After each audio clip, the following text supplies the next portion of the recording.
Hello friends, வணக்கம் and welcome back to our channel. எல்லோரும் நல்லா இருக்கீங்களா? இன்றைக்கி நம்ம சேனலில் என்ன வீடியோ பார்க்க போகிறோன்னா, ரொம்ப சூப்பரான காரசாரமான கருணக்கிழங்கு வறுவல் தான். வாங்க எப்படி பண்ணுறதுன்னு வீடியோக்குள்ளே போய் பார்க்கலாம்.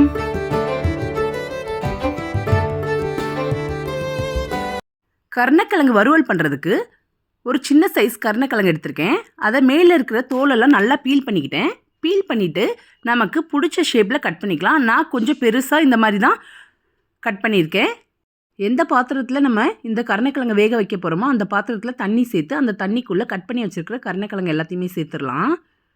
சேர்த்துட்டு தேவையான அளவு உப்பு சேர்த்துட்டு லைட்டாக மிக்ஸ் பண்ணி விட்டுட்டு அப்படியே ஸ்டவ் ஆன் பண்ணி இந்த பாத்திரத்தை வச்சு ஹை ஃப்ளேமில் வச்சு இந்த மாதிரி நல்லா 2 வாட்டி நல்லா கொதித்து வந்ததுக்கப்புறமா வடிகட்டி ஒரு ஓரமாக வச்சுருங்க.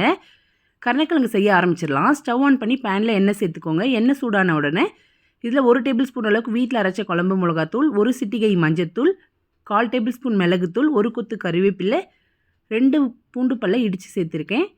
தேவையான அளவு உப்பு, கொஞ்சமாக பெருங்காயத்தூள் சேர்த்து லைட்டாக 1 நிமிஷம் மட்டும் தான் இதை ஃப்ரை பண்ணணும். ரொம்ப டைம் ஆகிடுச்சு அப்படின்னா மிளகாத்தூள்லாம் நிறம் மாறி கருப்பாயிடும். அதனால லைட்டாக ஒரே 1 நிமிஷம் மட்டும் இந்த சூடான எண்ணெயில் ஃப்ரை பண்ணதுக்கப்புறமா ஏற்கனவே நம்ம வடிகட்டி எடுத்து வச்சுருக்கிறோம்ல கருணக்கிழங்கு, அந்த கருணக்கிழங்கு எல்லாத்தையுமே நம்ம இதுக்குள்ளே இப்போ சேர்த்துக்கலாம்.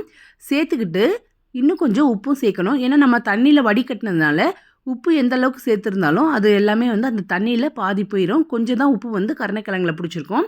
அதனால் இன்னும் கொஞ்சம் உப்பும் சேர்த்து நல்லா கருணக்கிழங்கு இதுக்குள்ளே சேர்த்துட்டு நல்லா பெரட்டணும். நல்லா பெரட்டிட்டு அப்படியே மீடியம் ஃப்ளேமில் ஒரு 5 நிமிஷமும், சிம்மில் போட்டு ஒரு 10 நிமிஷமும் வச்சுக்கோங்க.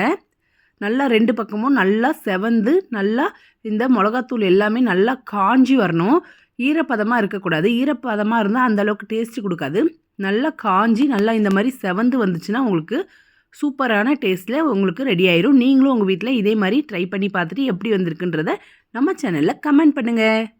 வீடியோ பிடிச்சிருந்தா சேனலை சப்ஸ்கிரைப் பண்ணிக்கோங்க.